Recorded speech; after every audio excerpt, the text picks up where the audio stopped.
यही देख करके बार बार आपको समझाया जाता है, ए भाई चूक मत करो। किसी से वैर थोड़ी है, द्वेष थोड़ी है। कोई संत यदि आपसे बात करता है तो आपके ऊपर कृपा नहीं, क्यों बात करेगा? क्या लेना है? आपको लगता है हमारे द्वारा कुछ चलता है, हम कुछ है? नहीं नहीं, भ्रम मत करिए, कोई भ्रम मत करिए। आपके लिए वो आपसे बात करते हैं, आपके कल्याण के लिए आपसे बात करते हैं, आपके कल्याण के लिए वो आपको डांटते हैं, आपके कल्याण के लिए आपको दुलार करते हैं। दोनों बातें समझ लीजिए। जो लाडली लाल में चित्त लगाए हुए हैं उनको कहीं किसी सुख की आकांक्षा नहीं। सच्चाई से समझ लीजिए। अगर वो सुख का कहीं खेल खेलते तुम्हें नजर आ रहे हैं, वो तुम्हारे लिए, तुम्हें दुलार कर रहे हैं, निकल चलो। तुम्हें डांट रहे हैं, निकल चलो। तुम्हें प्यार कर रहे हैं, निकल चलो। तुम्हारे मन को अपने प्यार में फांस करके श्री जी के चरणों में समर्पित कर देना, यही काम है।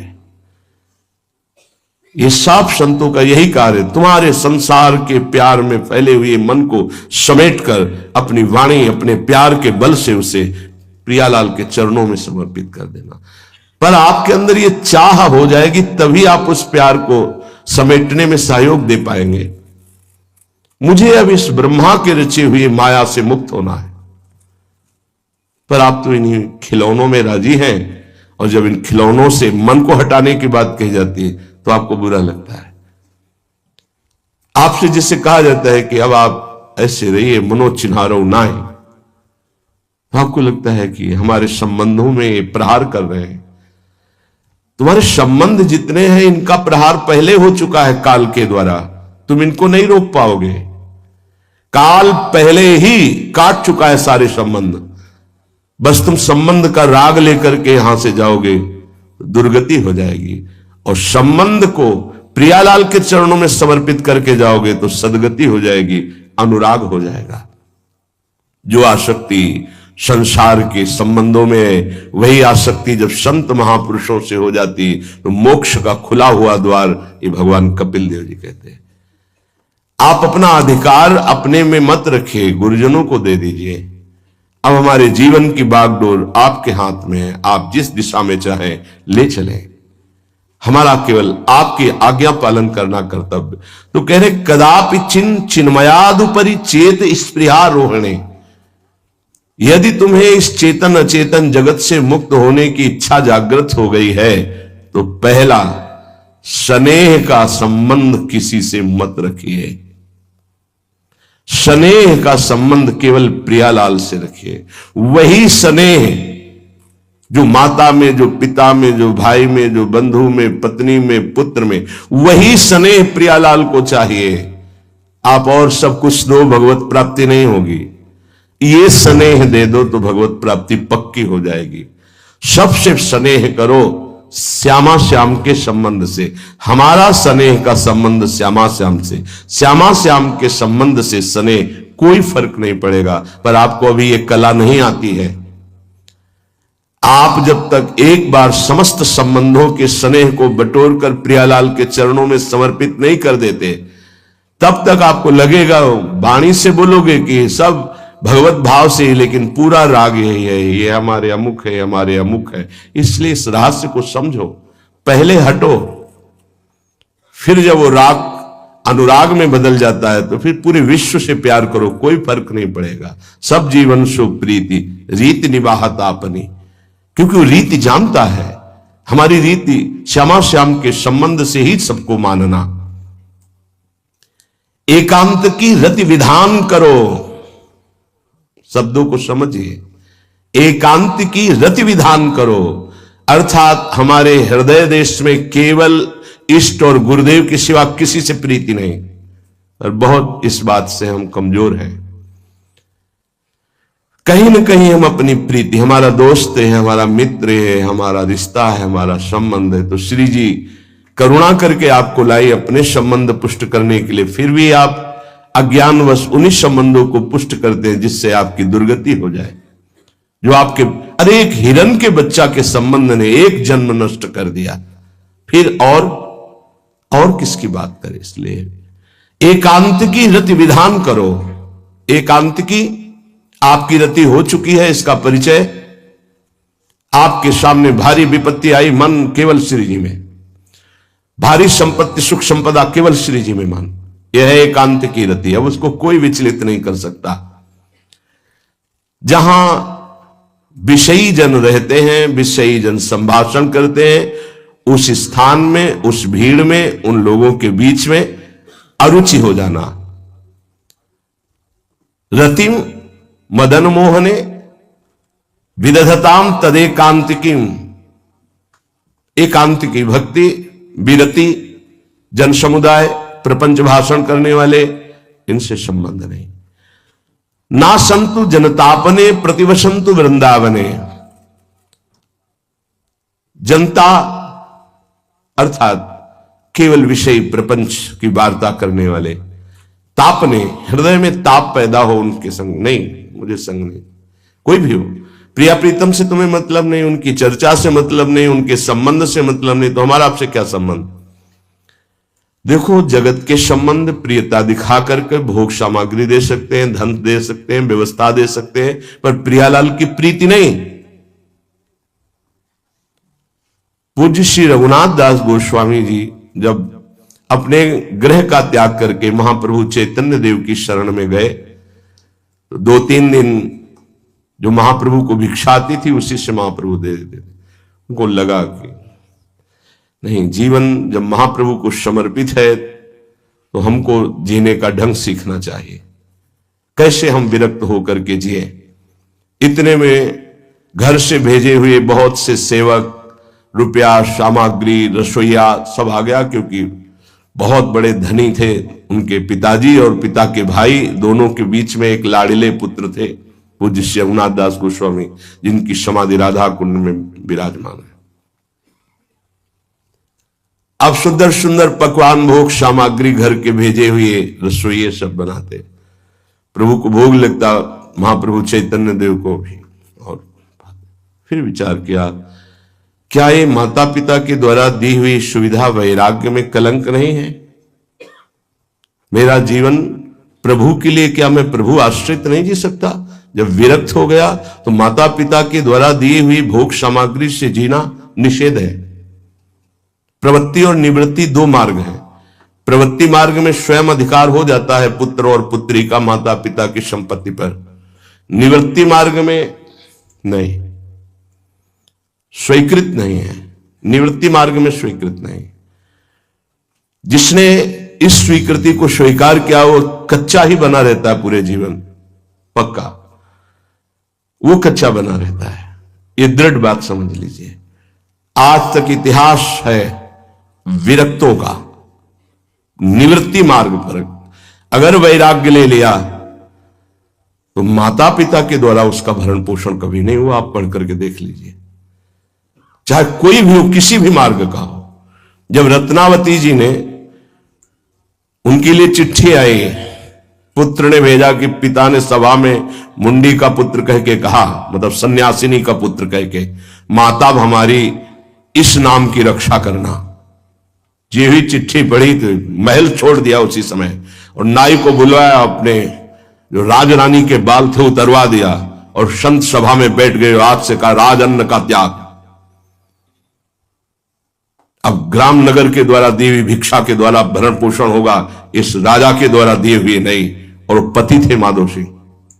जब ये बात सुनी तो उनको भयंकर क्रोध हुआ, मेरे सामने मेरी पत्नी, मेरा इस तरह का अपमान, मारने का प्रयास किया, निष्फल है। अंततो गत्वा, चरणों में हाथ रख के माथा रखा है, पढ़ के चरित्र देख लेना।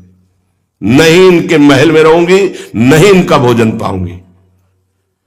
विरक्त होकर के माता पिता के द्वारा भरण पोषण होना, एक बार एक भिक्षा के लिए तो अनुमति है। अगर विरक्त हो गया है, एक भिक्षा अगर माता पिता करा दे तो वो स्वीकृत है, इसके अलावा नहीं। आप चरित्रों को पढ़ के देख, सिद्धांत से नहीं चलोगे तो 4 दिन बाद फिर उसी में आ जाओगे। जब हम विरक्त हो गए, पूरे विश्व का भरण पोषण प्रभु करते, तो मेरा नहीं करेंगे क्या? आज अगर कोई जुड़ा है तो वैराग्य और भगवत प्राप्ति के लिए जुड़ा है। हमारा संबंध संसारिक नहीं, भागवतिक। जिस मार्ग में हम हैं उस मार्ग में, रघुनाथ दास गोस्वामी को 2-4 दिन हुए, फिर अंदर आग लग गई, नहीं पिता के द्वारा दिए हुए वैभव को नहीं भोगना, वापस। अब कैसे जिए? जहां सिंहपौर पर जगन्नाथ जी के सब भिक्षुक खड़े होते थे, उन्हीं के बीच में खड़े हो गए। अब जो बांटते हैं तो उनका स्वभाव है लेने वालों का दौड़ दौड़ कर आगे लेना। कभी कभी मिलता उनको, शांत खड़े रहते तो पा लेते, नहीं मिलता प्रसाद तो भूखे रह जाते। फिर विचार किया, इसमें खड़े होकर के भी एक वृत्ति बनी रहती कि आने वाला देगा, ये भी ठीक नहीं। एक जगह अन्न क्षेत्र में अन्न बंटता था, वहां से जाके लाने लगे। फिर विचार किया, विवेक धैर्य नहीं लेने देता, यार हम यहां कोई सेवा तो करते नहीं, क्योंकि भरपेट अन्न पाने का जिस क्षेत्र में अधिकार है तो वहां सेवा करना जरूरी, चाहे पोछा लगा दो, चाहे पत्तल फेंक दो, कोई सेवा वहां करनी चाहिए, तभी आपका वैराग्य सुरक्षित रहेगा, नहीं तो फिर ठीक नहीं है। वहां अन्य क्षेत्र में भी छोड़ दिया भोजन लेना। आप कैसे जिए? तो रात्रि में जो महाप्रसाद गाय को डाल दिया जाता था, गाय भी छक के जब नहीं पाती थी तो वो रात्रि के 10-11 बजे निकलते और वो महाप्रसाद जो पड़ा रहता उसको उठा के लाते, जल से धोते, सड़े सड़े निकाल के चावल, फिर उसे पाते। महाप्रभु ने पूछा, गोविंद, गोविंद दास सेवा में रहते, गोविंद ये रघु अब क्या पाता है? बोले प्रभु बहुत वैराग्य से रह रहे।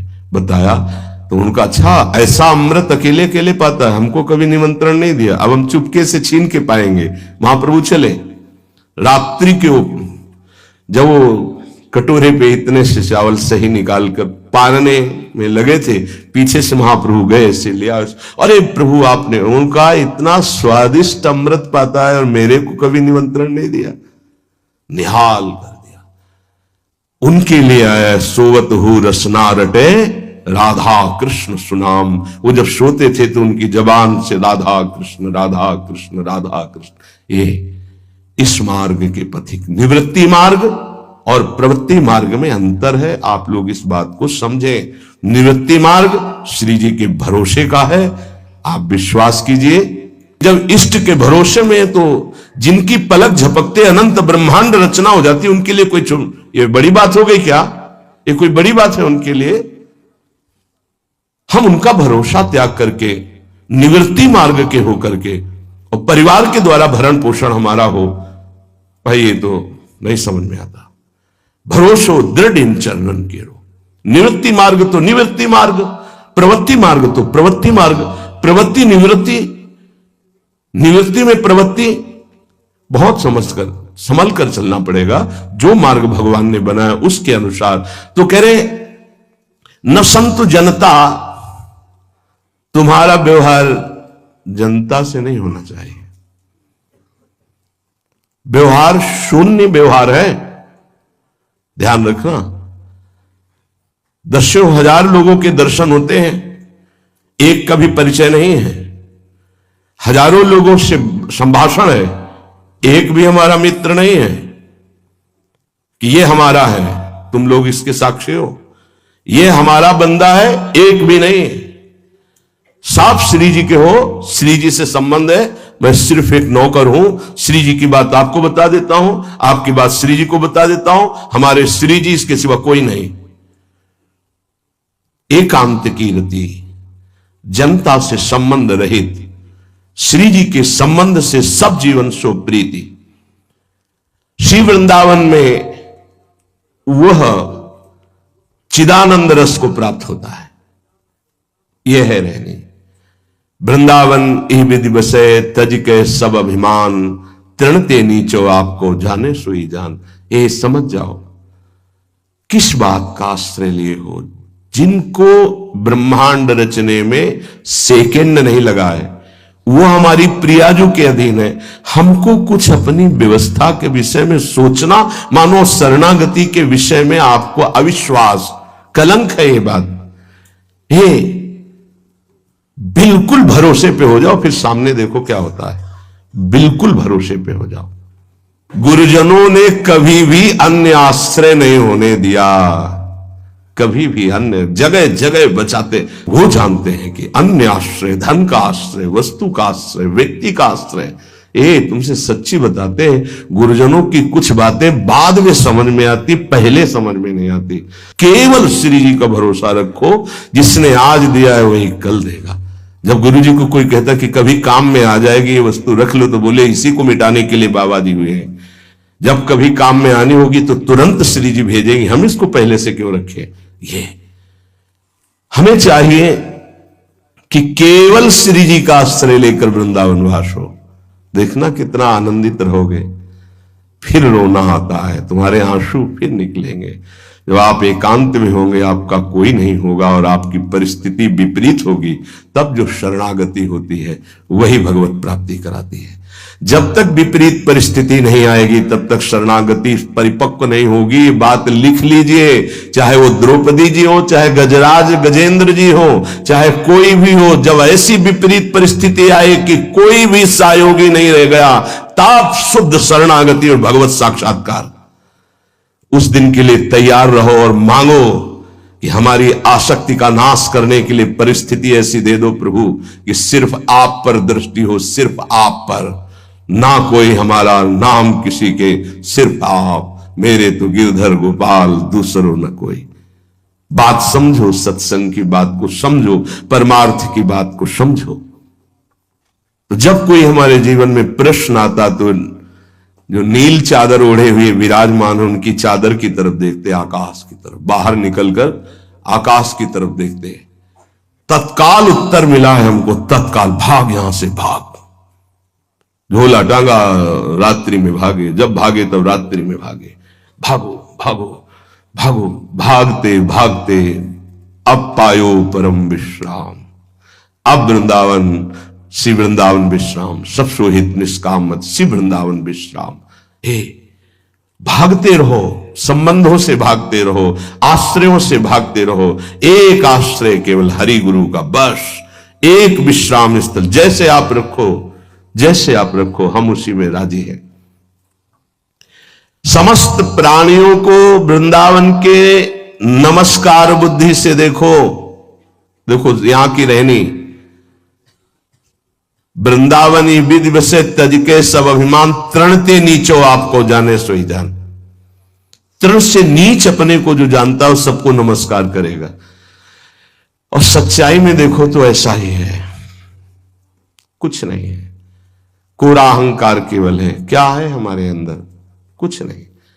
अगर गुरु कृपा न हो, प्रियालाल की कृपा न हो तो कुछ नहीं। हाथ उठा के कहते हैं कोई बल नहीं है। बल है तो वो है, नहीं तो वो नहीं, तो कुछ बल नहीं। क्या बल है? आप देखो, अंदर से देख लो बैठ के, तुम्हारे अंदर क्या बल है। फिसल कर गड्ढे में गिरने का तो बल है, लेकिन गड्ढे से निकलने का बल तो नहीं है। फिसलने में क्या बल? फिसल कर गिरने का तो है, लेकिन गिर के संभलने का बल ये केवल गुरु का बल है, ये केवल इष्ट का बल है। इसलिए श्री धाम वृंदावन का आश्रय और वास स्वीकार करो। सबसे छोटा अपने को समझो, समस्त प्राणियों को नमस्कार करो। क्यों? क्योंकि कहीं कोई वृंदावन में किसी का अपराध न बन जाए। नमंतु ननु जंतु कानि नमंतु रस्तु क्वचित। कहीं ऐसा ना हो जाए यहां किसी भी जंतु का, किसी भी जीव का, किसी भी शरीरधारी का अपराध न बन जाए। अगर वृंदावन में कोई अपराध ना बनने पावे और सबको हम नमस्कार करके रहे और श्री जी का केवल भरोसा रहे, तो आप चमत्कार देख लेंगे। अध्यात्म आपके अंदर प्रकाशित हो जाएगा। जैसे जैसे अध्यात्म प्रकाशित होता है वैसे वैसे शांत होता चला जाता है, मन शांत होता चला जाता है, कोई वासना हृदय में नहीं रहती। पूज्यपाद श्री उड़िया बाबा जी महाराज से प्रश्न किया, पीछे वर्णन किया गया था कि बड़े बड़े महापुरुषों की ये लोग निंदा क्यों करने लगते हैं, क्यों द्वेष करने लगते हैं? वो तो किसी से द्वेष नहीं करते। जितने महापुरुष हुए उनकी निंदा हुई है, वर्तमान में जितने हैं तो आप देख लो सैकड़ों अगर नमस्कार करने वाले तो कुछ निंदक आपको मिलेंगे। ऐसा क्यों होता है?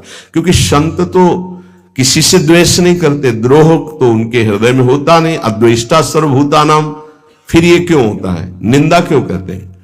तो कहते भगवान की दो शक्तियां हैं, एक है माया और एक है प्रेम भक्ति। जो प्रेम भक्ति से विमुख, उनके हृदय में माया शक्ति का प्रभाव रहता है। यद्यपि उनका द्वेष भी इसी से होता है। उनकी महानता देख करके वो वहां चल तो सकते नहीं, तो उनका द्वेष बन जाता है। महानता देख करके उसमें चल नहीं पाएंगे। जैसे कहावत में आता है कि एक ने अंगूर को बहुत कोशिश की पाने की, जब नहीं मिले तो कहा खट्टे हैं, प्रयास किया लेकिन नहीं मिला। तो उनका प्रयास माया जनित है, तो प्रेम या भक्ति या सद्गुण या भगवद आश्रय नहीं धारण कर पाते, तो उनको द्रोह हो जाता है संतों से। आप नरसिंह मेहता जी का चरित्र देखिए, बड़े बड़े भक्तों का, उन्हीं के गांव के लोग, उन्हीं के घर के परिवार के जनों ने ही द्रोह पैदा कर दिया। द्वेष, निंदा, मारने की चेष्टा, अपमान, ऐसे। अच्छा सोचो, उड़िया बाबा जैसे महापुरुष से क्या कभी ऐसा हो सकता है कि उनके मारने के लिए आदमी लगा दे?